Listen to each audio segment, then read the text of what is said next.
En 2018, ma mère est décédée d'un cancer des ovaires. Pour tenter de consoler ma peine, j'ai décidé de m'impliquer avec la Fondation du Centre universitaire de santé McGill. Pour nous parler de cette cause, voici deux femmes qui luttent actuellement pour leur vie. Suzanne Darcy et Ariane Briand-Chicoine, qui est accompagnée de son conjoint, l'animateur, acteur et ex-top modèle Francisco Rendez.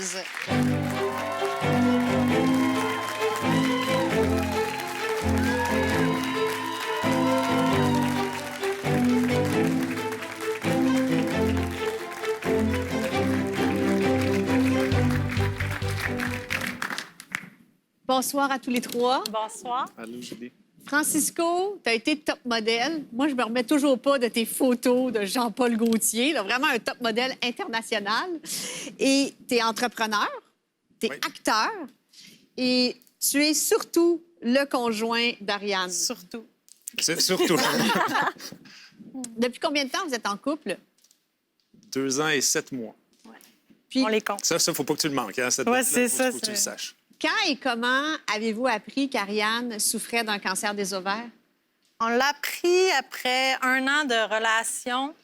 Moi, j'ai commencé à avoir des douleurs vraiment intenses là, au niveau du ventre et tout. Mais, tu sais, à l'époque, moi, j'habitais en Amérique latine. Quand tu as mal au ventre en Amérique latine, ça peut être bien des affaires. Tu t'en fais pas trop avec Je pense que ça. c'est une tourista. C'est ça. Fait que, tu sais, j'étais dans le feu de l'action, fait que je me suis pas trop posé de questions. J'ai pas porté attention plus qu'il faut. Mais quand on est retourné à Montréal, c'est devenu vraiment comme persistant, puis ça me réveillait le matin, puis c'était une douleur qui était vraiment aiguë, puis ça l'arrêtait jamais. Fait que c'est sûr que là, j'ai commencé à me poser des questions. Fait que j'ai consulté un médecin. Ça a été quand même un peu long avant qu'on allume sur c'était quoi. Quand tu dis long, là, ça a pris combien de temps? Bien, ça a pris... Écoute, j'ai consulté la première fois. Je me suis dit, je vais aller en médecine privée parce que, tu sais, ça va aller plus vite et tout. On était au mois de mai. J'ai eu un diagnostic qui n'avait pas rapport pantoute. C'était quoi ton diagnostic? La docteure, elle m'a dit, tiens, voilà 10 pilules. J'ai pas besoin d'attendre les résultats des tests. C'est soit une chlamydia ou une gonorrhée. Mais voyons donc! Donc, il y a eu des belles conversations. C'est ça. Après ça, c'était bien. Fait que c'est ça. Puis je suis partie avec mes 10 pilules à la maison, un peu en maudit. T'as dit, Francisco, tu m'as trompé? J'ai dit, Faut qu'on faut se qu'on se parle. Sauf que là, lui, il se dit, ben moi, j'ai rien fait. Fait que c'est elle qui a fait quelque chose, puis elle essaie de me mettre ça sur le dos. Fait que la chicane a pogné un peu. Fait que ça a vraiment aidé notre relation. Ça a été un bon coup de pouce. Ça a été fantastique. Puis là, ce qu'on m'a dit, c'est si les douleurs persistent, ben il faudrait revenir nous voir. Puis ça a été vraiment étrange parce que les douleurs, ils se sont calmés un peu. Puis je suis partie au Salvador, puis c'est revenu là, super intense. Quand je suis revenue, on est vraiment... tu sais, il fallait prendre ça en main. J'étais allée faire une échographie et puis j'ai envoyé les résultats à ma gynécologue qui me suit depuis que j'ai 14 ans à peu près. Elle a vu les résultats, elle a vu mon nom, elle a fait « Oh my God ». Elle m'a appelée, elle m'a dit « Tu t'en vas directement à l'urgence ». Fait que j'ai appelé Francisco, on est allé à l'urgence, c'était un peu chaotique. Ils ont passé des tests, puis c'était pas une infection, donc ça pointait vers une maladie agressive qui appelle un cancer.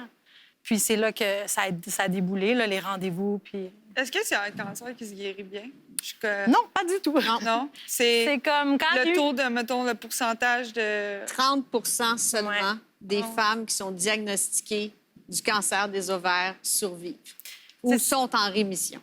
Ouais. C'est-tu parce que, mettons, ils le découvrent trop tard? C'est ça qui ouais. arrive. C'est que tu n'as pas nécessairement de symptômes. Puis quand les symptômes apparaissent, ben il est trop tard. Ouais. C'est qu'il est vraiment avancé. Puis moi, je suis jeune, tu sais, je veux dire... Quel âge as-tu? J'ai 33 ans. Ça a été mon cadeau de fête de 32 ans, en fait. Je suis rentrée à l'urgence 5 jours avant ma fête. Puis, tu sais, moi, je me suis dit, c'est sûr, OK, là, déjà, ça saisit un cancer. Je me suis dit, hey, je mange bien, je suis en forme, je suis jeune, ça va être un stade 1, tu sais, on va arriver à gérer ça. Puis après l'opération, on a appris que c'était un stade 3C. Donc, 3C, c'est juste avant le stade 4, qui est un peu un stade terminal. Là. Fait que c'est sûr que ça... Votre relation de couple était un peu chaotique. Vous vous remettiez en question avant le diagnostic. Mais finalement, le cancer vous a rapproché? Ben, on avait passé une année chaotique. On a voyagé toute cette année-là. Moi, j'ai suivi Ariane. Je faisais le développement de mon projet en Amérique centrale aussi. il n'y a rien dans cette année-là qui s'est pas passé. On a été cambriolés, j'ai failli perdre un pied. C'était vraiment une année de fou. De drame. Oui, et à la fin de cette année-là, moi, j'avais le vertige un peu. Puis on était comme en pause, on peut le dire. Là. Puis je dirais, oui, ça nous a rapprochés, mais c'est surtout que ça ouvre vers un univers complètement différent. C'est là, il y a une partie de moi qui a compris que c'était très grave.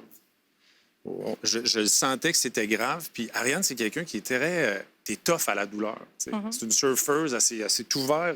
Il a eu je sais pas combien de points de suture. Puis elle avait très mal, puis je le savais. Ouais, c'est comme si on Je le le savais que c'était sentait. quelque chose de grave. Je le sentais. Puis comme Ariane le dit, c'est qu'on l'apprend à travers le temps. Puis même à la suite de l'opération, bon, le C'était docteur... quoi l'opération? Hystérectomie complète. Donc, il enlève l'utérus. Mais en les fait, ovaires. moi, on pensait enlever juste un ovaire, qui était celui de droit, parce que c'est lui qui semblait le plus, affecté. Puis ils ont ouvert, puis là, ça a été... c'était pas le scénario qu'on avait prévu du tout, là. Donc, ils ont été obligés de tout enlever, là. Les trompes de Fallope, l'utérus, c'était métastasé. Donc, le chirurgien est venu visiter Ariane le surlendemain parce qu'on était 5 jours à l'hôpital. Puis, il ne pouvait pas le confirmer parce que ça a pris plusieurs mois avant que tu reçoives le diagnostic final. Mais lui était d'avis, là, sous toute réserve, que c'était un cancer des ovaires. 1 an après l'opération d'Ariane, Francisco, tu écrivais ceci sur tes réseaux sociaux. Il y a 1 an, jour pour jour, Ariane entrait en salle d'opération. En l'espace de quelques secondes, toutes les querelles et les différends qui nous avaient divisés jusque-là n'existaient plus. Et mon seul souhait était de pouvoir la garder à mes côtés. Wow. Bravo. Bravo, Francisco. Toi, Suzanne, Oui, atteinte aussi d'un cancer des ovaires, oui, métastatique, oui. est-ce qu'on peut dire que tu es guérie? Non, malheureusement, c'est un cancer qu'on ne peut pas vraiment dire qu'il y a une rémission. Mais à cause de la recherche, moi, je suis avec Dr. Gilbert, mon oncologue. C'est vraiment à cause de elle que je suis encore en vie parce que je suis en protocole de recherche. Ça fait Donc, tu es dans un protocole expérimental. expérimental, puis je suis certaine que je suis encore en vie grâce à ça. Parce que j'ai une cousine qui a eu le même cancer que moi, 2 semaines de différence, mais elle est décédée depuis le 3 octobre 2019, elle. Mais elle n'était pas avec la recherche, elle Elle était... n'était pas en traitement expérimental. Non. Il faut savoir que c'est la 4e cause de mortalité chez les Canadiennes. Et bientôt, il va y avoir un test où on peut s'inscrire justement avec la Dr. Gilbert, Oui. la docteure de Suzanne, pour participer à un test de dépistage stade 1. Ça va être une première mondiale avec le CUSUM, parce que le plus difficile avec le cancer des ovaires, c'est le dépistage. Puis enfin, grâce à cette étude clinique-là, Oui. et ça s'appelle le test DOV, on pourra détecter plus de 75 des cancers de l'ovaire et 99 du cancer de l'endomètre en stade 1. Alors que jusqu'ici, c'était impossible à détecter en stade 1. Et ça va être une première mondiale grâce au CUSUM, et c'est à Montréal que ça se passe. Oui.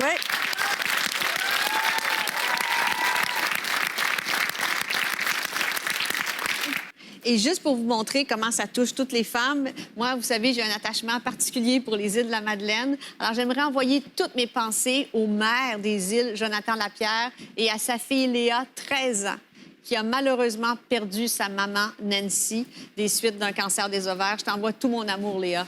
À travers ta mère, là, c'est moi qui te parle ce soir. Et on va annoncer qu'on va avoir un 2e don de BMO. Il s'engage à donner 25 pour chaque don de 25 que vous pouvez faire en textant, jusqu'à concurrence de 25 000